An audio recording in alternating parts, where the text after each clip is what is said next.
मच्छर, तुम सोचते हो ये सबसे छोटी मखलूक है।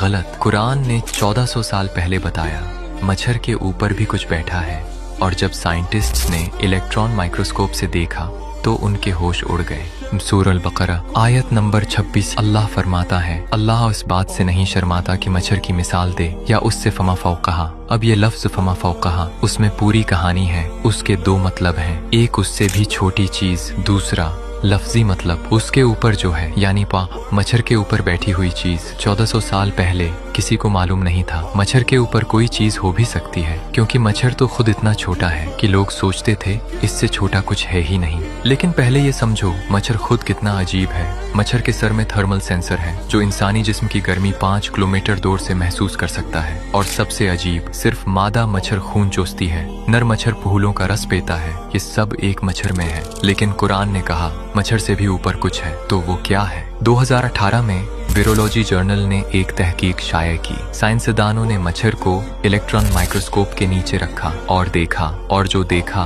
उसने सबको हैरान कर दिया। मच्छर के जिस्म के ऊपर, उसकी जल्द पर, उसके परों पर छोटी छोटी मखलूकात बैठी हुई थीं। इनका नाम है माइक्रोस्पोरिडियन पैरासाइट्स। ये इतनी छोटी हैं कि आम माइक्रोस्कोप से भी नजर नहीं आते। सिर्फ इलेक्ट्रॉन माइक्रोस्कोप से, जो 20वीं सदी में इजाद हुआ, इससे देखी जा सकती हैं। लेकिन बात यहाँ खत्म नहीं। 2022 में सेल जर्नल ने एक और तहकीक की। उन्होंने मच्छर के जिस्म पर नानो पैरासाइट्स दरियाफ्त किए, इतने छोटे कि एक मच्छर के एक पर पे हजारों बैठे हुए हैं, हजारों एक पर पे। लेकिन अभी और सुनो, मच्छर के अंदर भी एक मखलूक रहती है, वोल्बाकिया बैक्टीरिया, और मच्छर की औलाद पैदा करने की सलाहियत कंट्रोल करता है। यानी मच्छर, जिसे हम सबसे छोटा समझते थे, इसके ऊपर मखलूकात बैठी हैं, इसके अंदर मखलूकात रहती हैं। अब वापस आयत पर आओ। फमा फौकहा, मच्छर के ऊपर जो है, 1400 साल पहले इलेक्ट्रॉन माइक्रोस्कोप नहीं था, 1400 साल पहले नानो टेक्नोलॉजी नहीं थी, 1400 साल पहले बैक्टीरिया का कॉन्सेप्ट ही नहीं था। लेकिन